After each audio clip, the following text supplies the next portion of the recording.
हप्ते मिळणार. लाडक्या बहिणीला मेचा आणि जूनचा हप्ता एकत्र देण्याचा निर्णय झालाय. सरकारने नवीन वेळापत्रक जाहीर केलंय. 3 याद्या पहिल्यांदाच लाडक्या बहिणींच्या बनवण्यात आल्या. पहिल्या यादीत नाव असणाऱ्या बहिणीला 3,000 रुपये, दुसऱ्या यादीतल्या महिलांना 1,500 रुपये, तर तिसऱ्या यादीतल्या महिलांना फक्त 500 रुपये मिळणार आहे. कारण की आता लाडकी बहीण योजनेचं वाटप नवीन 4 नियमामुळे होत असल्यामुळे सर्व बहिणींना पैसे मिळणार नाही. काही बहिणींना थेट अपात्र करण्याची आदेश दिलेले आहेत. 2,000 महिलांनी एक मोठा गैरप्रकार केलेला आहे. सरकारला फसवलं आहे का लक्षात आल्यामुळे 6 लाख बहिणींची आता कसून पडताळणी सुरू आहे. त्यामुळेच आता सर्व बहिणींच्या खात्यात हप्ता येणार नाहीये. त्यामुळे आता तुम्ही लवकरात लवकर पाहून घ्या 4 नियम नेमकं कोणते आहे. कारण की फार थोडे दिवसच शिल्लक राहिलेले आहेत. कारण की पैसे वाटप आता कोणत्या तारखेला होणार आहे, कोणत्या महिलांना होणार आहे याचं वेळापत्रक आणि अंतिम 3 याद्या सरकारने बँकेकडे पाठवलेल्या आहेत. त्याबरोबर आता 5 गिफ्ट देखील मिळणार आहे. होय, लाडकी बहीण योजनेच्या वर्धापन दिनानिमित्त महिलांना 5 गिफ्ट मिळणार आहे. पहा, एक पहिलं गिफ्ट असणार आहे साडी. सरकारने वटपौर्णिमेनिमित्त साडी देण्याचा क्रांतिकारी निर्णय घेतला. एक रेशन एक साडी अशी योजना काढलेली आहे जी जुनी आहे. त्या अंतर्गत अंत्योदय रेशन कार्ड धारकांना ही साडी रेशन दुकानामध्ये मिळणार आहे. आता ज्या बहिणींचं अंत्योदय रेशन कार्ड आहे त्यांना ही साडी मिळणार आहे. दुसरं गिफ्ट असणार आहे शिलाई मशीन. पहा, ज्या बहिणी गरजू आहेत, ज्यांना व्यवसाय करायचा आहे, त्यांना शिलाई मशीन घेण्यासाठी 15,000 रुपयापर्यंतची मदत त्या ठिकाणी मिळणार आहे. ही योजना काही जिल्ह्यांमध्ये सुरू झालेली आहे. त्या जिल्ह्यांची यादी देखील पुढे सांगणार आहे. त्यानंतरचं तिसरं गिफ्ट आहे, पहा, 2 हप्ते.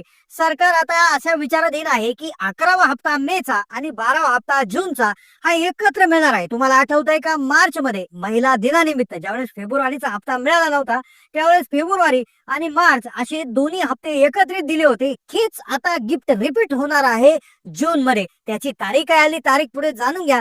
3,000 रुपये एकत्र मिळणार. चौथं गुप्त आहे घरकुलासाठी 2 लाख रुपये.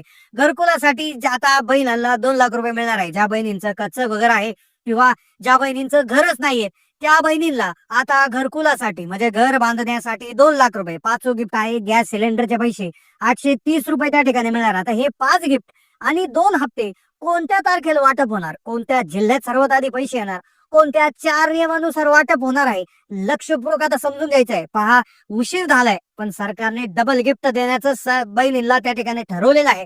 ज्याची माहिती आदिती तटकरे मॅडम यांनी ट्विटरवरून सांगितली आहे. वाटपामुळे उशीर होणार नाही, पैसे 100% जमा होणार आहेत. त्याविषयी देखील आता त्यांनी ट्विट केलेलं आहे. आता कोणत्या 3 याद्या आहेत, तुमचं जर पहिल्या यादीत नाव आलं तर 3,000 रुपये, दुसऱ्या यादीत नाव आलं तर 1,500 रुपये, तिसऱ्या यादीत नाव आलं तर फक्त 500 रुपये मिळणार. आणि जर तुमचं कोणत्याच यादीत नाव नाही आलं तर तुम्ही थेट अपात्र होऊन जाणार आहे. आता नेमकं 2,000 महिलांनी काय त्या ठिकाणी घोटाळा केलेला आहे, कोणत्या 6 लाख महिलांची कसून पडताळणी होणार आहे याची माहिती पुढे देणारच आहे. 4 कोणते नवे नियम लावण्यात आले की त्या नियमानुसार आता पडताळणी होणार आहे आणि त्या नियम पाळणाऱ्या बहिणींनाच पैसे मिळणार आहेत त्याची माहिती पुढे व्हिडिओमध्ये देणार आहे. त्यामुळे व्हिडिओ फक्त 2 मिनिटं लक्षपूर्वक पाहायचा आहे. कारण की तारीख जाहीर झाली आहे. आता ही फायनल तारीख आहे. या तारखेमध्ये अजिबात बदल होणार नाही. ही तारीख बदलणार नाही. कारण की या तारखेला खूप महत्वाची गोष्ट आहे. आता पहा, तुम्हाला माहित असेल की 10 जूनला वटपौर्णिमा आहे. तारखेची माहिती पहिल्यांदा देत आहे. वटपौर्णिमा आहे 10 जूनला. तर पहिलं तुम्ही बघितलं असेल, पहा की रक्षाबंधनाच्या दिवशी तुम्हाला 2 हप्ते सगळ्यात आधी मिळाले होते. त्यानंतर भाऊबीजे निमित्त आचारसंहिता लागल्यामुळे तुम्हाला आधीच म्हणजे साधारणपणे ऑक्टोबरमध्येच तुम्हाला ऑक्टोबर आणि नोव्हेंबरचे दोन्ही हप्ते दिले होते, ऍडव्हान्स हप्ते दिले होते. त्यानंतर तशीच गोष्ट घडली या महिला दिनानिमित्त 8 मार्चला. तर त्यावेळेस देखील फेब्रुवारी आणि मार्च दोन्ही हप्ते एकत्र दिले होते. त्याचबरोबर होळीला पैसे दिले होते. आता त्याच धर्तीवर वटपौर्णिमेनिमित्त महिलांच्या खात्यामध्ये त्या ठिकाणी हे पैसे जाणार आहेत. हे पैसे वाटपाची प्रक्रिया आता 10 जूनला नाही तर 10 जूनच्या आधीच पैसे वाटप होणार आहे. त्याची यादी आलेली आहे, सविस्तर वेळापत्रक आलेलं आहे. आता तुम्हाला नेमकं कधी मेसेज येणार, उद्या येणार, परवा येणार का त्यानंतर येणार, ते तुम्ही लगेच पाहून घ्या. पहिल्या यादीत नाव आलं तर 3,000 रुपये मिळणार आहे, दुसऱ्या आले तर 1,500 रुपये, तिसऱ्या यादीत आलं तर 500 रुपये. तर ही यादी कशा पद्धतीने असणार आहे आता लक्षपूर्वक पाहून घ्या. कारण की ती 5 गिफ्टही देण्याचा सरकारने निर्णय घेतलेला आहे. तर 5 गिफ्टची त्या ठिकाणी नावे तुम्हाला सांगितलं आहे. तीही मिळवण्यासाठी काय करायचं आता लक्षपूर्वक ऐकायचं आहे. काल काय एक प्रकार घडला की सरकारी कर्मचारी महिला अशा आढळून आल्या, जवळपास 2022 महिला अशा आढळून आल्या की ज्या खूप पैसेवाल्या आहेत, ज्यांच्याकडे सरकारी नोकरी आहेत, घरामध्ये गडगंज संपत्ती आहे, 4 चाकी वाहन आहे, नियमित पगार येत आहे अशा महिलांनी लाडकी बहीण योजनेचे 9 हप्ते हे त्या ठिकाणी त्यांच्या खात्यावर घेतलेले आहे, असं सरकारच्या निदर्शनास आलेलं आहे.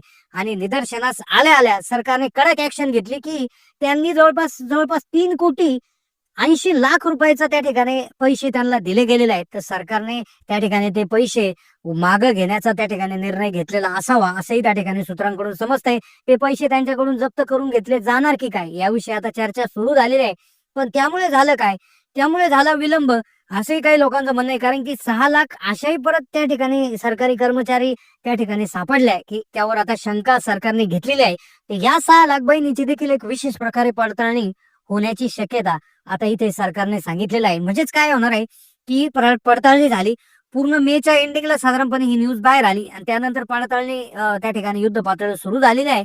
त्यामुळे नक्कीच या हप्त्याला उशीर याच्यामुळे झाला की काय, अशी महिलांमध्ये चर्चा होती. त्यामुळे आदिती तटकरे जे आहेत त्यांनी त्या ठिकाणी ट्विटरच्या माध्यमातून सांगितलं की ही पडताळणी हा रुटीन भाग आहे, म्हणजे हे काही नवीन नाहीये, रुटीन पद्धतीने ही पडताळणी सुरू असतात. आणि या पडताळणीमध्ये काही काही महिला सापडल्या का आम्ही त्या बाहेर काढत असतो आणि त्यानुसार त्यांच्यावर कारवाई आम्ही करत असतो. त्यामुळे आता तो विषय राहिलेला नाहीये. पडताळणी एक दुसरा विषय आहे आणि वाटप दुसरा विषय आहे. त्यानंतर GRI आल्यानुसार पैसे त्या ठिकाणी मंजूर झाले, त्याच्यामुळे पैसे येणार आहे, म्हणजे त्याबद्दल काळजी करण्याची गरज नाही. तारीख दिली आहे बघा, तारीख तुम्हाला सांगितली की 10 जूनच्या आधीपर्यंत, 10 जून वटपौर्णिमेच्या आधीपर्यंत तुमच्या खात्यावर पैसे येणार म्हणजे येणार, असं सरकारने त्या ठिकाणी सांगितलंय. आता पहा, तो आता 4 नवे नियम लावलेले आहेत. आता हे लक्षपूर्वक आहे का, 4 नवे नियम आता लावलेले आहेत. या 4 नियमानुसारच पैसे वाटप होणार आहे.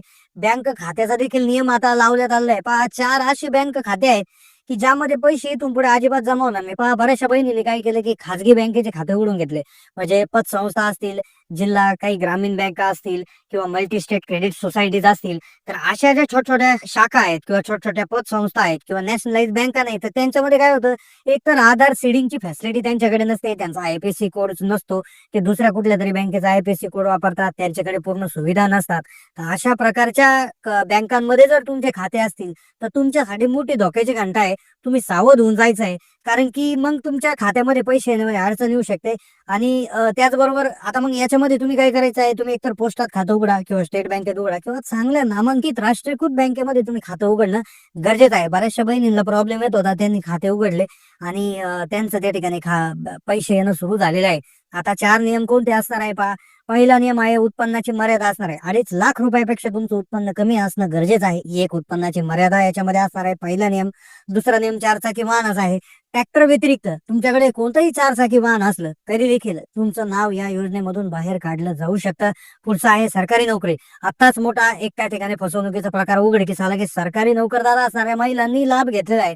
त्यामुळे आता सरकार अगदी कडक ऍक्शन मोडवर आलेलं आहे. त्यामुळे सरकारी नोकरदार तुम्ही तर नसावच, पण तुमच्या घरात जरी कुणी असेल तर तुम्ही स्वतःहून ते तुमचं योजना सरेंडर करा.